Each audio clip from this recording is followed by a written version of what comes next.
Assalamualaikum warahmatullahi wabarakatuh. Perkenalkan, saya binti Safiatul Amalia dari jurusan Tadris Matematika Institut Agama Islam Negeri Kediri.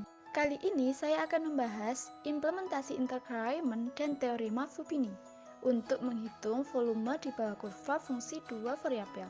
Selanjutnya, di bagian akhir kita akan membandingkan hasil dari dua metode tadi. Sebelum kita melangkah lebih jauh, masih ingat nggak apa itu intercurrent? Pada fungsi satu variabel intercurrent digunakan untuk menghitung luas di bawah kurva. Caranya dengan membagi daerah di bawah kurva menjadi partisi-partisi berbentuk persegi panjang dan kemudian menjumlahkan luas seluruh partisinya. Semakin banyak partisi yang digunakan, semakin akurat pula hasil yang akan ditampilkan. Hal yang sama juga dapat dilakukan pada fungsi dengan dua variabel. Bedanya, pada fungsi dengan dua variabel akan dihasilkan koordinat baru yaitu z sebagai hasil perhitungan dari x dan y. Sehingga area yang dihasilkan akan berupa bidang 3 dimensi. Yang dihitung bukan lagi luas, tetapi volume dari partisi yang berupa balok-balok. Pada contoh kali ini, saya akan menggunakan fungsi y kuadrat min 4x plus 20 per 10.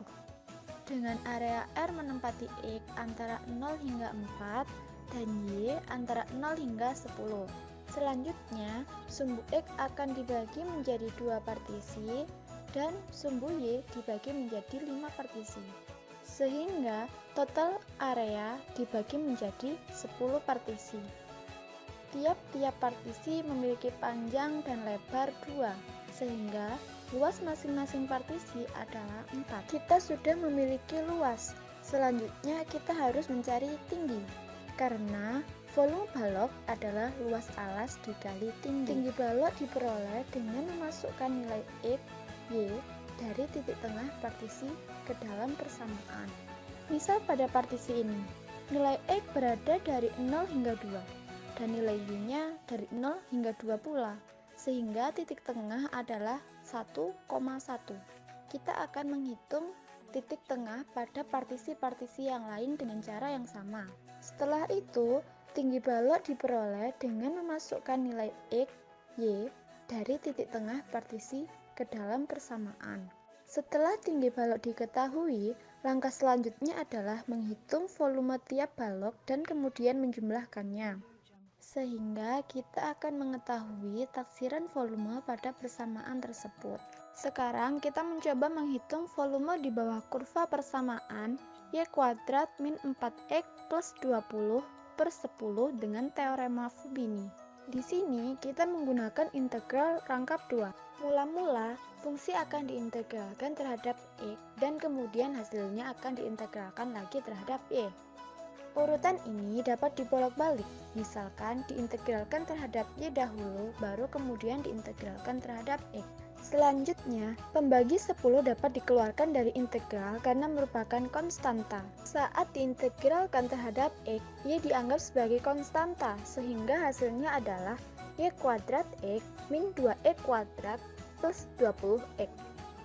Kemudian, masukkan interval x, yaitu 0 dan 4 ke dalam perhitungan. Nah, kita sudah selesai dengan integrasi terhadap x. Selanjutnya adalah integrasi terhadap y. Kemudian, kita masukkan interval y, yaitu 0 dan 10. Sehingga hasilnya adalah 131,33. Dari hasil perhitungan menunjukkan bahwa terdapat perbedaan antara perhitungan integral Riemann dan teorema Fubini. Hal itu karena tinggi balok ditentukan dari titik tengah partisi. Dengan jumlah partisi yang sedikit, maka tinggi balok tersebut tidak benar-benar pada titik singgung kurva. Semakin banyak partisi, semakin akurat hasil yang akan diberikan. Demikian penjelasan dari saya. Terima kasih atas perhatiannya. Wassalamualaikum warahmatullahi wabarakatuh.